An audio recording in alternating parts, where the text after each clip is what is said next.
Mr. Speaker, first of all, let me thank my colleague, Mr. Pocan, for yielding this time to me and giving me this opportunity to address the people of the United States of America.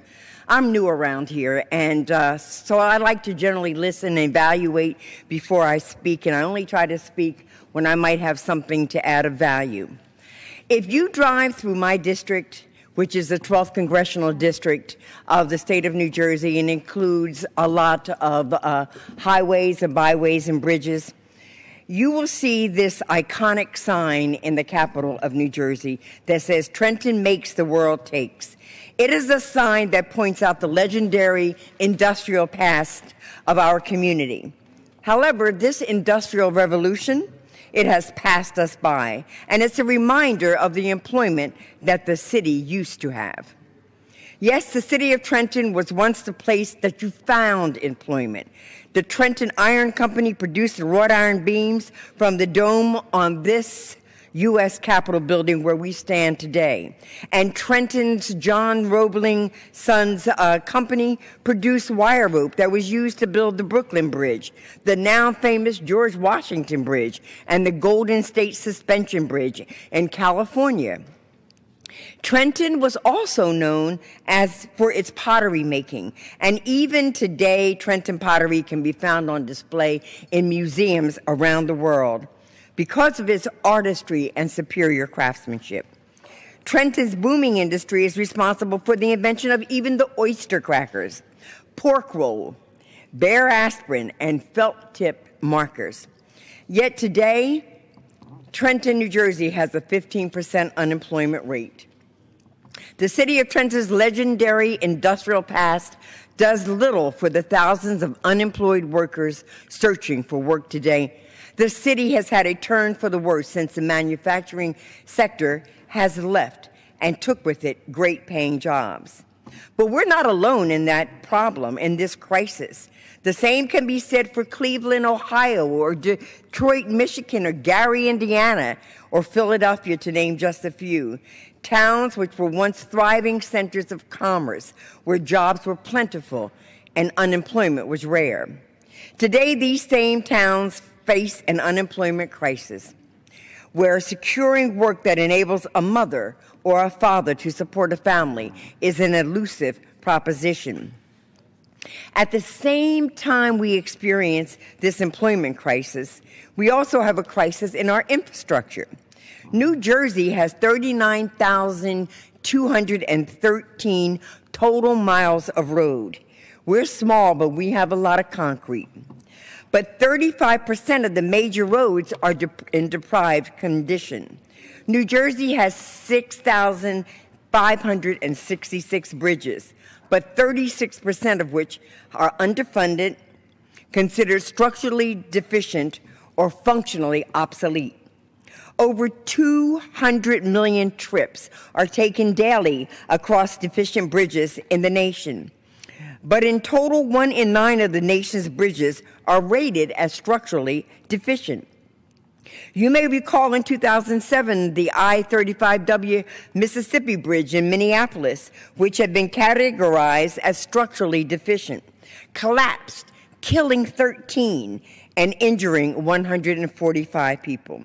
Mr. Speaker, our bridges are crumbling, and we need to invest in building and fixing them. The nation's estimated 100,000 miles of levees can be found in all 50 states and the District of Columbia. The reliability of these levees is unknown in many cases, and the country has yet to establish a national levee safety program. In 2005, New Orleans levees failed to hold back the floodwaters of Hurricane Katrina, claiming the lives of more than 1,800 people and causing at least $125 billion in economic damage.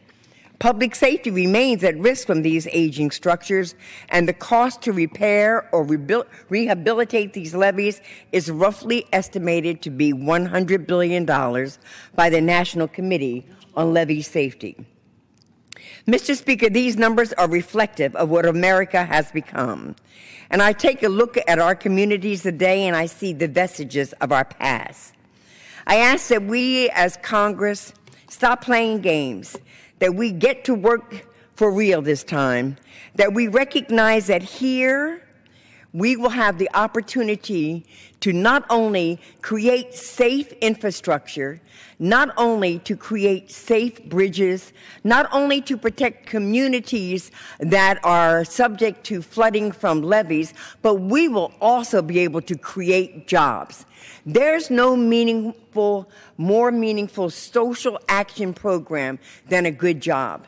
And we know that government has a history for creating those jobs in times of need that help not only to build the strong infrastructure of this great nation, but to put families back to work, to make sure that they are earning a wage for which they can take care of their children, help provide opportunities for their families, take care of their elderly, ensure that their children have access to quality education, and ensure that our future is strong and stable, based upon the fact that they've had good, predictable, dependable, decent paying jobs with decent wages.